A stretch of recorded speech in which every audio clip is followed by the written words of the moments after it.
Биыл Марат Қабанбаевтың туғанына 75 жыл.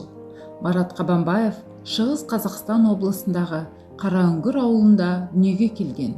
Бастауыш сыныпта оқып жүріп, Робинзон Крузо романын оқығаннан бері бос уақытын кітапханада өткізген.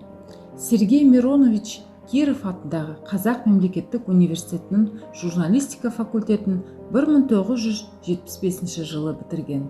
Кейін аудандық Лениншіл жас газетінде Жұлдыз журналында қызмет етіп, Жалын баспасында редактор міндетін атқарған. Орта және кіші жастағы балаларға арнап бірнеше кітап жазған.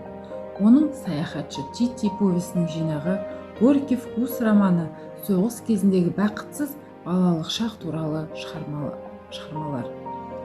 Марат Қабанбаевтың Бақбақ басы толған күн повесі республикалық балалар мен жасөспірімдерге арналған ең үздік шығарма байқауында 2-ші сыйлыққа ие болды. Кітап бойынша Қазақфильм студиясы «Когда тебе 12 лет» атты көркем фильм түсірді. Арыстан мен және виолончель кітабы Молдавия, Украина, Германия баспаларында қайта басылған. Марат Қабанбаев балалар мен жасөспірімдерге арналған үздік туындылардың республикалар жабық байқауының 1-ші, 2-ші сыйлығының иегері. Қазақстан жазушылар одағының Мұхтар Әуезов атындағы сыйлығының лауреаты.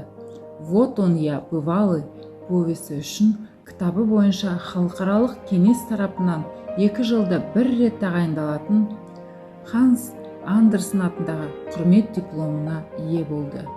2000 жылдың 26 сәуірінде Марат Қабанбаев дүниеден өтті.